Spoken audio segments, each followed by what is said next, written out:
Why don't you just leave and be friends? Because that's all you are. I mean, if you have a friendship, do you have a friendship? Yes. Well, then why don't you end this marriage and have the friendship? Because that's what you have. There's no intimacy between you. The only difference between the person you marry, you don't marry somebody just to have as a business partner or a friend. You can have lots of friends. He can be a great friend for you. But you're dead inside. I guess I haven't because I wanted to know if the problem was me or us. You want to know if the problem was you or what? Me or us. And Right. if it's me and I can fix it, I will.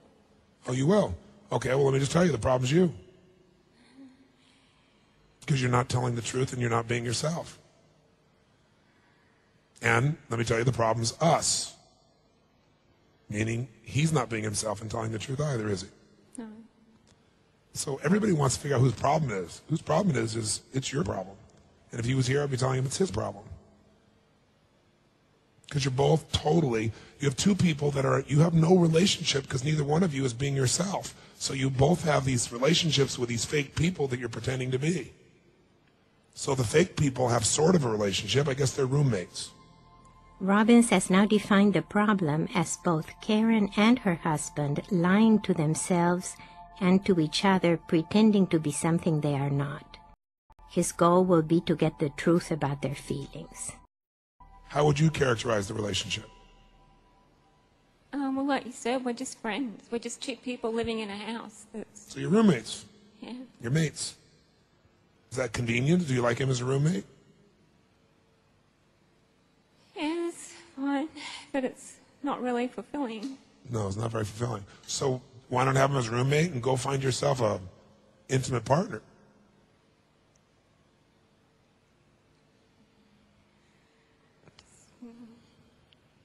Yeah, it's just scared to go. I'm just scared. You're scared. Well, I think you should be more scared of living dead inside. Which one are you more scared of? Being dead inside. Yeah.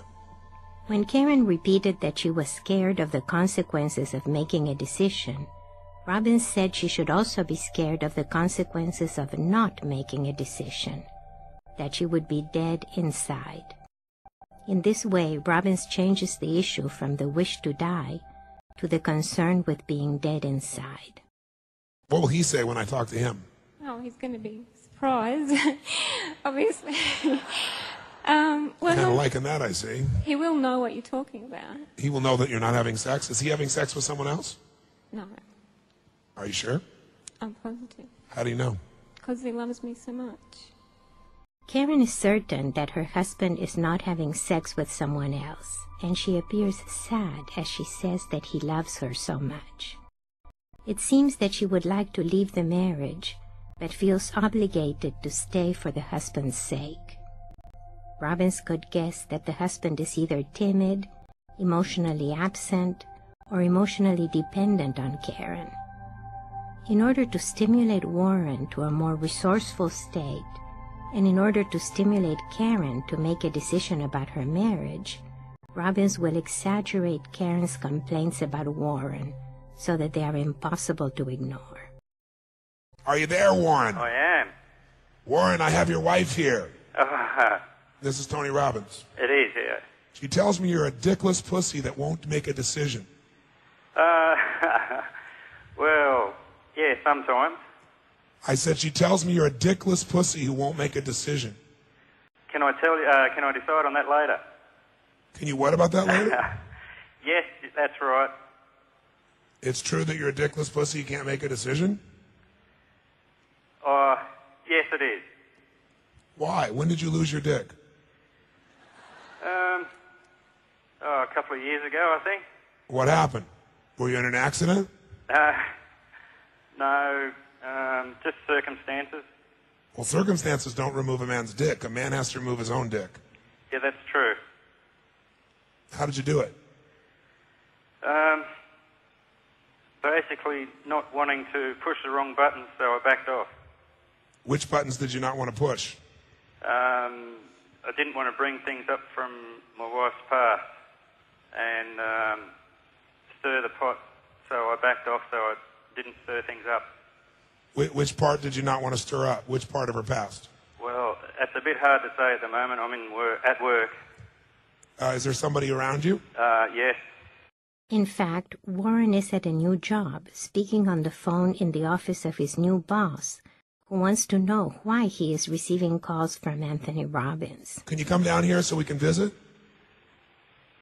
Sorry, could you say that again? I said, would you come down here so we could visit face to face? I can. Well, no, let me ask you, will you? Most definitely. It's just as long as I've got time to go home and have a shower and get changed. No. Just come like you are. All right, yeah. Okay? How long will it take for you to get here if you come straight Well, I'm not up? sure what time I'm finishing work today. It's 20 minutes away. Leave work. Your marriage is on the line. Yep. Would you agree? Yes. Is your marriage on the line, do you think? I think it is, yes. Yeah. I'd say get here. Yep. I'll see you in 20 minutes. Okay. Bye. Robbins begins to address Warren by provoking him with a humorous insult as he had with Karen. He repeats the insult 3 times until Warren gives him a real response. Warren acknowledges the feeling of castration and explains that he has disempowered himself for fear of reminding Karen about her past. It's curious that Karen had described Warren as the opposite of her first husband who had abused her. Now Warren seems to imply that he is still being compared to her first husband. 20 minutes later, Warren arrives at the scene.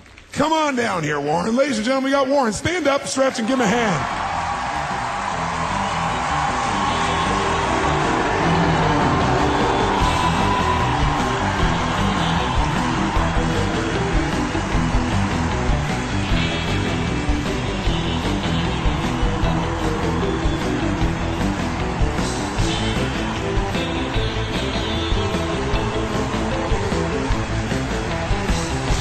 Nice to meet you.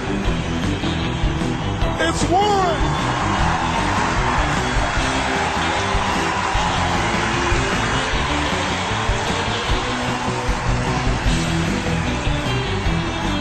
Robbins gives Warren this extraordinarily warm welcome and so disposes him to give back by collaborating and resolving Karen's problem.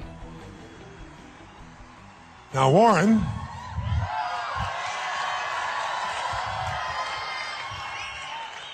Tony, why do you think these people were cheering for you like that? just to try and settle me down. Because I could see how nervous I was walking down there. Do you really think that's why they clap like that? No, Why did they really clap like that? bringing the energy up. Why else did they do it? Why else do you think they did it, Warren? To welcome me here and to make me feel relaxed so that I say what I need to say.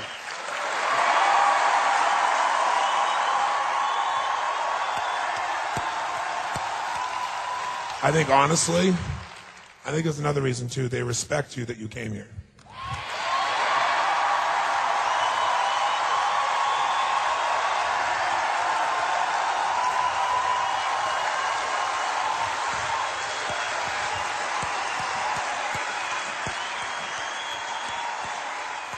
Now, I gave them no coaching.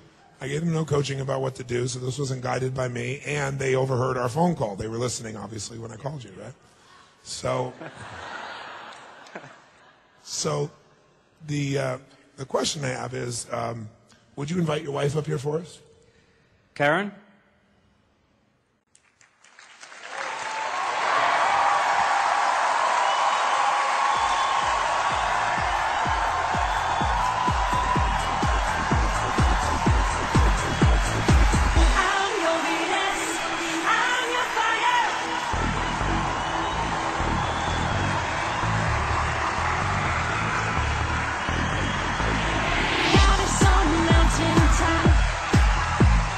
Burning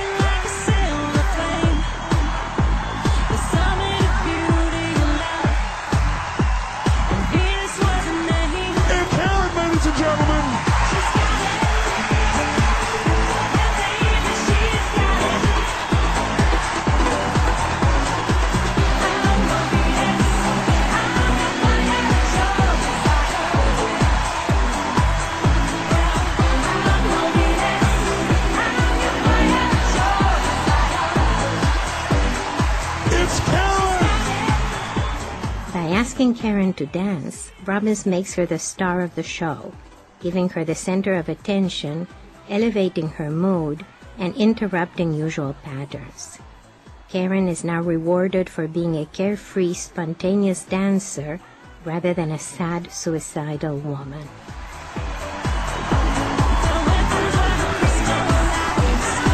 Ladies and gentlemen, it's Karen! Okay, why don't you give me this microphone? You both come forward here. So Karen has been talking to us about the fact that she's suicidal. Yeah. You're aware of that? Yes. When did you first find out she was suicidal, just out of curiosity? She told me that she had been in the past, not long after we met or got married, I'm not sure, around that sort of time. And that's the last time was when we decided that Karen do this course. I see. But I wasn't aware of it until your people rang up to organise it, and they let me know and made sure we talked about it after I got off the phone. I see. So they knew that she was suicidal. Yeah. I see. Karen shared with us that she thinks that you love her. Do you? Yes. And she shared, though, that you guys have no intimacy, no sexual relations whatsoever. Correct. And she shared that you're kind of like roommates. At the moment, yeah. What would you like it to be, could you say, at the moment? I would love it. I'd love to be intimate all the time and to be able to look in each other's eyes and just melt. Have you had that experience with her before?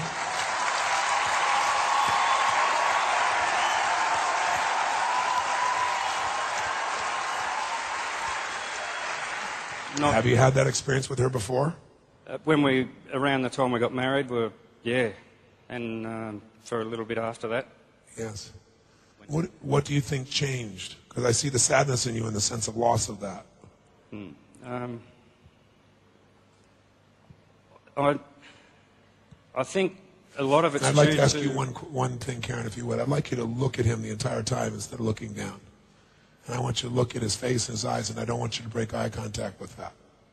Okay? No, you can still talk to me. Robbins has set up a situation where each spouse takes turns talking to him while the other one observes. In this way, he blocks direct communication between the spouses while directing them to witness each other's emotional reactions. This allows empathy between them to build up so that later conversation between them will be meaningful and productive. A lot of it's because the simple fact that I was too scared to hurt her feelings because of her ex, the way he treated her. And a lot of things when we first got together, she said, I reminded her of him. And I kept on saying, I'm not him. And that must have played on my mind more than I realised, and backed off. So what kinds of behaviors would she say? Because he was physically abusive to her, right? Yeah. So what kinds of behaviors did she think you were like him? You mean she started telling you about a past painful experience that had hurt her so much, and she shared that with you in a way that then made you no longer give your fullest extent of your emotion? Didn't make you, but you chose not to give as much? That's right. Yeah. That's what you did, you mean? Robbins is pointing out the similarity of Warren's problem to that of another participant in the audience with whom he worked earlier that day. Yeah. I see.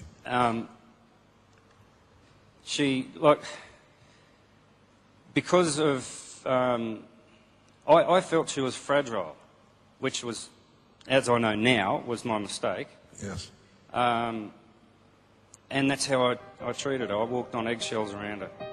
Robbins had been wondering what was the matter with Karen's husband that she couldn't make up her mind to leave him.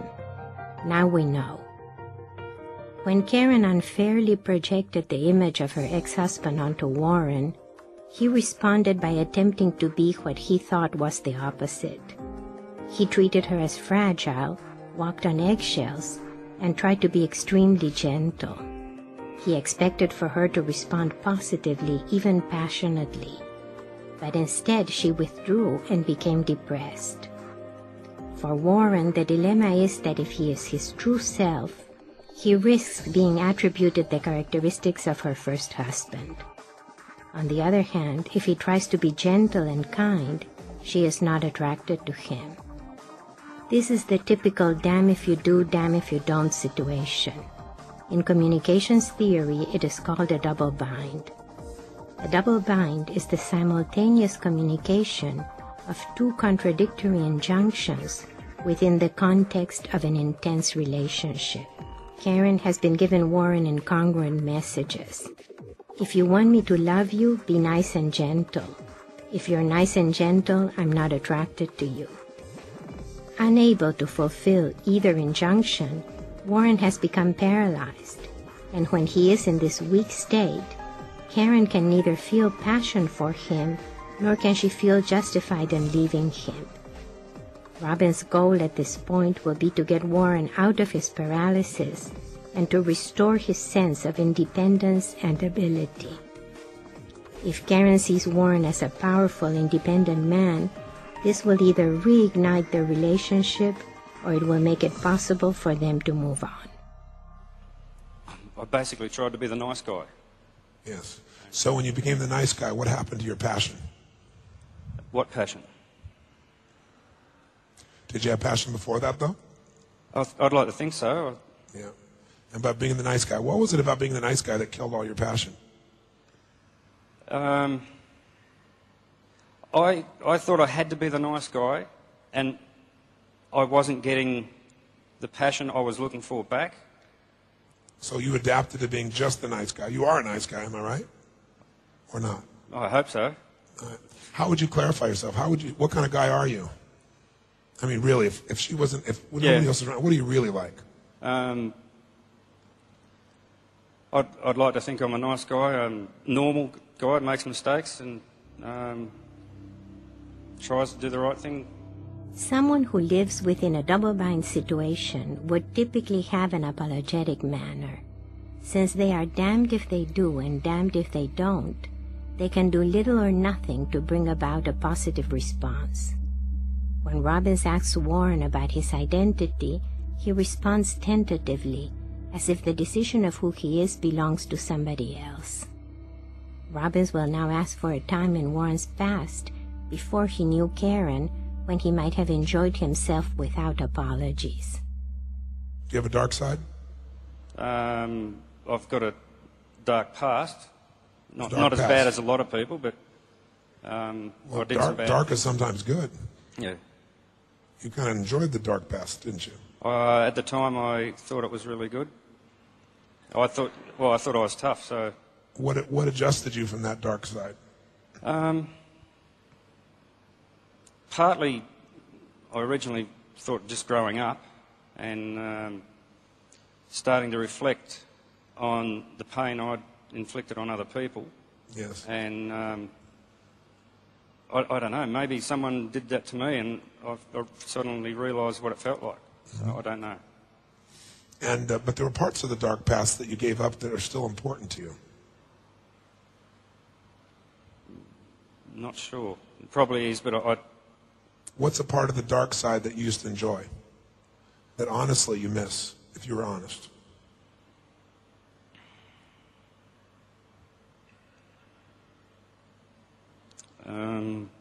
I was physical, and when I was physical, I was fit. I don't know.